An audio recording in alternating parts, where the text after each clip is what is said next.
देखिए, हो सकता है कि ये वाली जो ट्रेड हो, ये हमारे लिए 50-50 साबित हो। हेलो एवरीवन, आप सभी का स्वागत है हमारे यूट्यूब चैनल पर। तो चलिए करते हैं हम आज का सेशन स्टार्ट।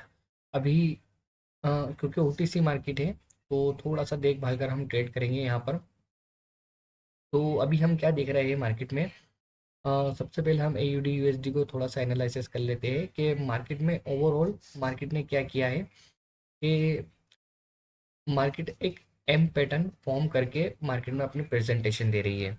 अब मार्केट का जो अल्टीमेट टारगेट है वो ये नेकलाइन होने वाला है, और उसके बाद जो मार्केट का टारगेट है वो ये वाला हायर लो होने वाला है। अब यहाँ से हमने देखा कि मार्केट एक मिटिगेशन ब्लॉक बनाकर ऊपर गई, और जब वो ऊपर गई, वो जो मार्केट अपना टारगेट नीचे डिसाइड कर चुकी है, और इसने जो अपनी क्लोजिंग प्राइस है वो 75 हिट की है, तो मार्केट अल्टीमेटली नीचे आने के लिए उसने गैप गैप डाउन किया है।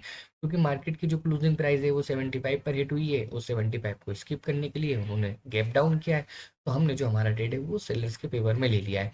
क्योंकि अभी अल्टीमेटली हमारे को क्या देखना है कि मार्केट का जो मेजर टारगेट है वो यहाँ पर ओवरऑल अप्रोच करना ही है। और हमने ऊपर से देखा एक इवनिंग स्टार, यहाँ पर फर्स्ट टाइम मार्केट ने जब एम पैटर्न का फॉर्मेशन बनाया तो फेल हो गई।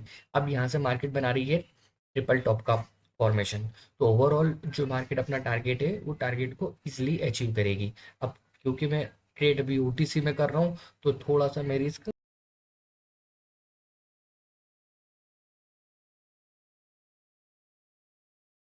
क्योंकि हमने उसको प्रॉपर लॉजिक के साथ ट्रेड किया है। अब अगली अगली कैंडल पे हम देख लेते हैं कि किस डायरेक्शन में ट्रेड करेंगे। अब इसकी जो क्लोजिंग प्राइस है वो ओवरऑल प्रीवियस एक वीक पर क्लोजिंग दे दी है, इन्होंने अगेन उसको एस्केप करने के लिए गैप डाउन किया है।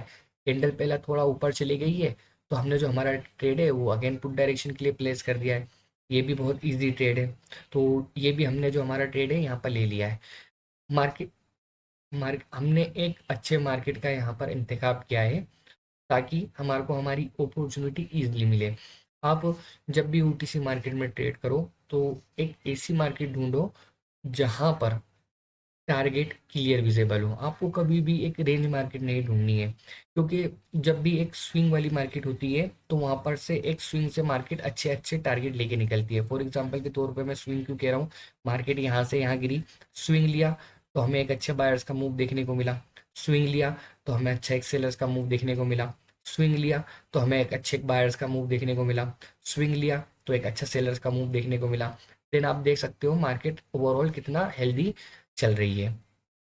अब ओवरऑल मार्केट ने जो इस टारगेट को अप्रोच करना था, इस टारगेट को उन्होंने कर दिया अप्रोच। उन्होंने मारूबुजू कैंडल बनाया है, एग्जैक्ट क्लोजिंग से ओपनिंग होती तो यहाँ से बायर्स आ जाते। अब क्योंकि ये एक स्ट्रेंथ वाली कैंडल है, और अभी इस करंट कैंडल का रिएक्शन मुझे ये इंडिकेट कर रहा है कि मैं अगली कैंडल पर मार्जिन ऑफ द सेफ्टी के साथ पुट डायरेक्शन के लिए जा सकता हूँ। तो मैंने जो अपना ट्रेड है वो पुट डायरेक्शन के लिए अगेन प्लेस कर दिया है, क्योंकि इसकी जो क्लोजिंग प्राइस है वो इस लेवल पर हो गई है। और क्योंकि एक रिवर्सल कैंडल भी है, एक कंटिन्यू कैंडल भी है, बट करंट करंट कंडीशन में हमें मार्केट ये इंडिकेट कर रही थी कि एग्जैक्ट अगर क्लोजिंग से ओपनिंग होती तो यहाँ से बायर्स के आने के चांस हो जाते। मार्केट ने अपना एंट्री पॉइंट चेंज किया, तो फिर वहां से सेलर्स को आना है, इसलिए हमने जो हमारा ट्रेड है वो सेलर्स के फेवर में कर दिया। अब ये वाला ट्रेड भी ओवरऑल हमारा विन हुआ। बढ़ते हैं हम हमारी अगली ट्रेड की तरफ, क्योंकि मार्केट का जो अल्टीमेट टारगेट है वो इसको रिटेस्ट करना था, मार्केट ने इसको भी रिटेस्ट कर लिया। इस लेवल के ब्रेकआउट के बाद मार्केट को इसको रिटेस्ट करना था, मार्केट ने इसको भी रिटेस्ट कर लिया। अब मार्केट में एक हुआ है डोजी फॉर्मेशन। अब जब डोजी फॉर्मेशन हुआ है और ओवरऑल मार्केट का मोमेंटम नीचे की ओर है, तो मार्केट का जो नेक्स्ट टारगेट होने वाला है उसको मैं थोड़ा सा चार्ट को जूम आउट कर लेता हूँ। देन मैं स्टार्ट करता हूँ। एक एक सेकंड जरा। हेलो एवरीवन, आपका अगेन स्वागत है। अनफॉर्चुनेटली कुछ कॉल आ गया था इतनी रात को भी, तो उसको वो थोड़ा अटेंड करना था, ज़रूरी था। तो अभी हमने यहाँ क्या देखा कि हम करंट हमारी अगेन स्टोरी रीडिंग चालू करते हैं। अभी हमने यहाँ पर क्या देखा कि यहाँ पर एक जोन से हमारे को बायर्स देखने को मिले, और जैसे ही वो जोन अपना, ठीक है, इस जोन से जब हमारे को बायर्स देखने को मिले, और अगेन इस जोन से टकरा के अगेन हमारे को यहाँ पर सेलर देखने को मिले। अब मार्केट को यहाँ पर हो रही है कुछ तकलीफ और परेशानी का करना पड़ रहा है सामना।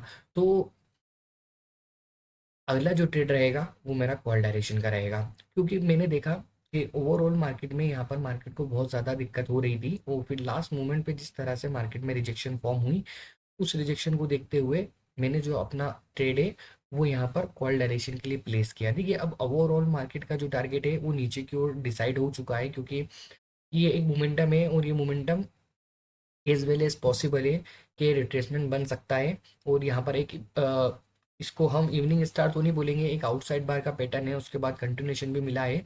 बट मैंने जो अपना ये वाला ट्रेड प्लेस किया है, ये सिर्फ और सिर्फ रिएक्शन के बेस पे किया है, क्योंकि इस कैंडल को बहुत ज़्यादा हर्डल फील हो रहा था, और उसके बाद मार्केट ने इसकी जो क्लोजिंग है वो एक अपोजिट रिजेक्शन के रूप में करवाई है। तो मैंने जो अपना ट्रेड है वो यहाँ से कॉल डायरेक्शन के लिए प्लेस किया है। तो देखते हैं इस ट्रेड का रिजल्ट, देन बढ़ेंगे फिर हम हमारी अगली ट्रेड की तरफ। अभी हाल ठीक है 3, 2, 1, और ये वाला जो ट्रेड है हमारा ओवरऑल हुआ विन। अब अब हम इस कैंडल की अगर साइकोलॉजी को समझे, अ, अभी मार्केट ने बनाया है मॉर्निंग स्टार, और इस कैंडल की जो क्लोजिंग है वो अपनी हो गई है 22 पर। तो देखिए ये बिना बेमतलब का गैप है, जब यहाँ पर बायर्स फॉर्म में थे ही, तो उनको तो गैप की कोई आवश्यकता थी नहीं। ओ अब मेरे को अगर सेलर्स के साथ की ट्रेड करना है तो मैं यहाँ से करूँगा, ठीक है। नहीं, मुझे यहाँ से कोई कंफर्मेशन नहीं मिली, तो मैंने जो अपनी ट्रेड है वो यहाँ से सेलर्स के फेवर में नहीं की। ये हो सकता है कि एक बिग कैंडल फॉर्म हो। तो अब मैं क्या करूँगा, अब मैं मार्केट में देख रहा हूँ एडवांस पोजीशन शिफ्टिंग। ये पहला तो क्या हुआ कि मार्केट जो है इस तरह से ट्रिपल टॉप बनाकर नीचे आ रही थी। ज़रूरी नहीं है कोई चार्ट पैटर्न बने, कोई एम पैटर्न का फॉर्मेशन हो तो मार्केट अपना टास्क कंप्लीट करेगी। मार्केट बीच में से भी पलट सकती है, वो आपको एक्सपीरियंस से धीरे धीरे आ जाएगा। अब पहला सेलर्स की पोजीशन मुझे यहाँ दिखी, देन सेलर्स की पोजीशन मुझे यहाँ दिखी, अब मुझे बायर्स की पोजीशन ऊपर जाती हुई दिख रही है। तो क्या मैं अगली कैंडल कॉल डायरेक्शन के लिए प्लेस कर सकता हूँ? तो ये वाला जो जोन है, इस जोन के अंदर मेरे को सेलर्स की एक कैंडल बिल्कुल दिख सकती है, तो यहाँ से मैं जो अपना ट्रेड है पुट डायरेक्शन के लिए प्लेस करूँगा। अब इस ट्रेड का अपन रिजल्ट देख लेते हैं, देन फिर अपन बढ़ेंगे अपनी अगली ट्रेड की तरफ। उसका प्रॉपर रीज़न ये है कि एक तो हमने देखा कि बायर्स की पोजीशन ऊपर जा रही है, तो हमने जो ट्रेड है वो अपोजिट प्लेस कर दी। अब सिर्फ और सिर्फ ये वाली जो ट्रेड है ना, मैंने यहाँ पर एक जोन को देखते हुए अपने यहाँ पर ट्रेड प्लेस की है। रिएक्शन नहीं देखा है, ना ही मैंने गैप देखा है, ना ही मैंने उसकी साइकोलॉजी को देखा है। तो ये वाला जो ट्रेड है ये सिर्फ और सिर्फ जोन के अंडरस्टैंडिंग को देखते हुए मैंने अपना ट्रेड पुट डायरेक्शन के लिए प्लेस किया था। अब अल्टीमेटली जो मेरा टास्क था कि मुझे ओटीसी मार्केट है, ज़्यादा रिस्क नहीं लेना है, 5 ट्रेड्स करना है। 5 ट्रेड्स मैंने कर ली। ये देखिए, 5 ट्रेड्स कर ली, और काफ़ी काम फुलनेस के साथ हर कैंडल को एनालिसिस करते हुए मैंने जो अपनी ट्रेड्स है वो यहाँ पर कर ली। तो इस तरह से अगर आप ट्रेड्स करना चाहते हैं, हर कैंडल स्टिक का प्रॉपर रीज़न जानना चाहते हैं, रिएक्शन की कंफर्मेशन चाहते हैं, तो आप मुझसे टेलीग्राम पर कांटेक्ट कर सकते हो।